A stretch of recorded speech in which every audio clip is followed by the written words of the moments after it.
the mask is done. We've got this. Okay, now, damn it, I said okay.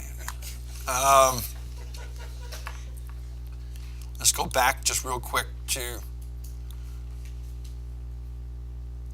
okay, let's look at what's different about what I showed you. Okay, this one's got a little opacity going on here, right? And we're seeing the letters coming out just like we're seeing there. So really we just got to do the opacity. But what else is different? I don't know if you can tell because it's kind of subtle. The edge, I'm sorry, go ahead.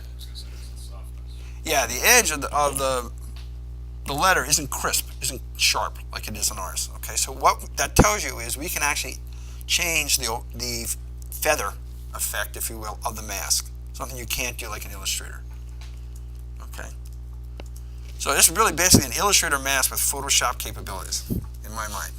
Okay, it's like a vector mask, but you got Photoshop stuff you can do with it. All right, so let's go back to our content here. Okay, so first thing I'm going to do is I'm going to go into the layer,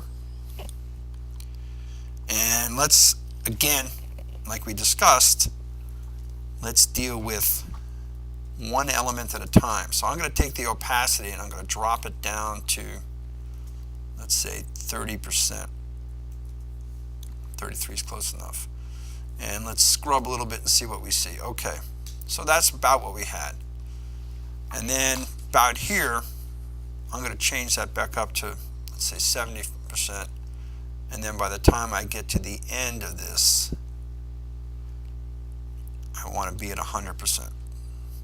So again, because I set a keyframe one time, initially, every time I changed, wherever that playhead is, right, it changed. Now, if I don't like that, I can move these, you know, right? I can just move those diamonds anywhere I want. If I want to have it take longer before it reaches 65%, or if I want to have it go faster, I can just literally move the diamonds. So the diamonds that are both outline and solid, like this diamond, you see how it's outline and solid? That's a keyframe. These diamonds that are solid, all solid, those are called tweens. They're in between. I mean, it's a keyframe, but it's not the start or the stop one. Does that make sense to you? So I can move that. I can move these two. I can move any of those diamonds.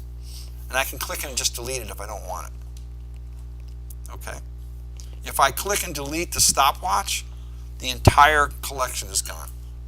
So if you animate, and I've done this, and you screw up, and you say, oh, poo, I'm easier to start from scratch than to try to fix this. You can just click the stopwatch. It will wipe out all the keyframes in that layer and let you start from the beginning. Okay? All right, so now we've got one thing fixed, right? We've got the opacity. Maybe it'll take a little longer to get that.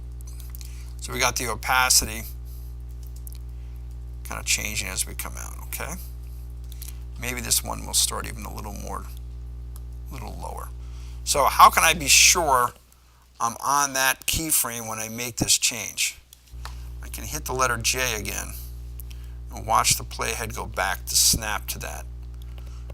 Start a little lower. So now I'm getting even more subtle, okay? That's close enough. We got the idea, right? All right, last problem then, or not really the last problem. Next problem is we want this to be soft coming out. We don't want this crisp edge. So what we can do is, under the mask, there is a mask feather. I'm really not even going to animate this. I'm going to change, oh, I'm sorry, this little chain here means when you change, I can change the X and Y feathering. So when I change one, it's going to change both simultaneously. I can, again, punch in numbers if I don't want to. It's pixels.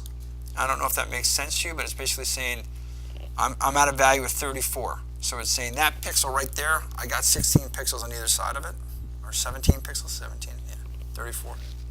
Make sense? So it's 100% opaque right here, and then as I get out to those edges, I'm more and more, or less and less transparent. Okay? So that gives me the effect. Now again, for your assignment, do you have to do exactly this? No. You just have to show me a mask. Okay? You just have to show us, I should say, a mask. Okay? If you want to come up with another way to mask, The word flexion, that's fine. Okay. So I do want you to bring in type from Illustrator. I do want you to mask that type. Is that clear okay? But you do not have to mimic exactly what I showed you here. Does the type have to be animated? Yes. Okay. I think we should, right? Yeah, I think so. I don't want to make this too super hard, but I also don't want to make it just tedious for you. I want you to learn something from it so you can see it next time. All right, I want to show you one last trick, so I'll stop.